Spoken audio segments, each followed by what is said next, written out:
No procedural safeguards, morality is hollow, and ideals are empty. Xiefeng. December 2, 2024. Throughout human history, sages, including gods, Buddhas, celestials, and saints, have extolled the virtues of morality. In China, values like benevolence, righteousness, propriety, wisdom, and trust have been upheld for centuries, alongside ideals such as gentleness, kindness, respect, modesty, and deference. Christianity has promoted the virtue of love for over 2 millennia, and Buddhism has advocated for the Pure Land for just as long. Yet, what is the result? Look at humanity today. We are still trapped in a jungle ruled by survival of the fittest. In this world, wealth and power are revered, while the powerless and penniless are reduced to insignificance. Human society does not operate on morality but on money and authority. Even with lofty moral ideals, who can survive without money? And even if morality is universally admired, how does it stand up to power? Especially under totalitarian regimes, morality becomes completely powerless. In the face of wealth and authority, even the grandest ideals are mere castles in the air, and the most beautiful dreams are no more than fleeting illusions. Where does the problem lie? The root issue lies in the lack of a production and living system that aligns with moral principles.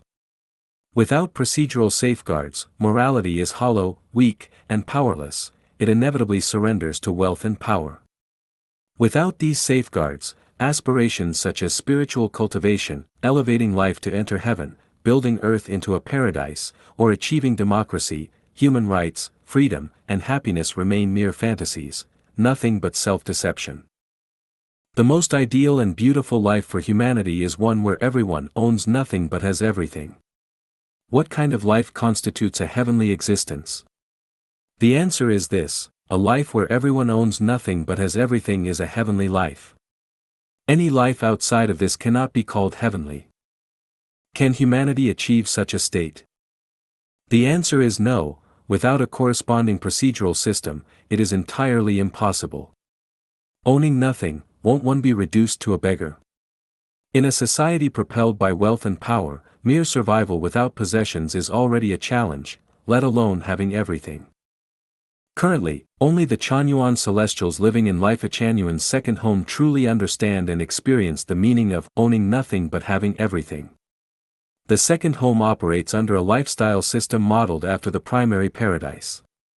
Without this system, the morality I promote, truth, kindness, beauty, love, faith, and sincerity, would merely be an opiate for the masses. In that case, it would be more practical to encourage people to focus on earning money and gaining power. But does the second home system have issues? Of course, it does.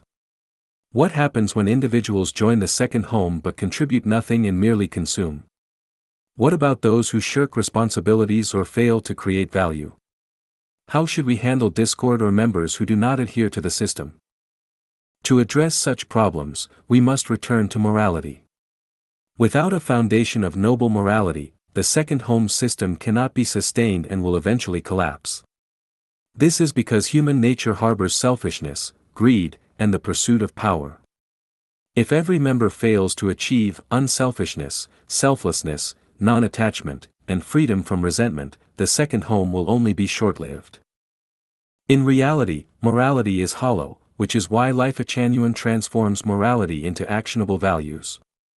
When morality is distilled into values, it becomes a guide for words and actions, a clear and concrete navigator. For example, kindness is a key component of morality. However, vague exhortations such as "everyone must be kind" are ineffective. What exactly constitutes kindness? There are countless interpretations.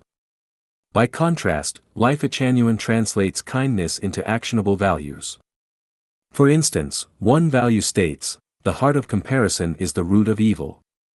This makes it clear that refraining from comparison and rivalry embodies kindness.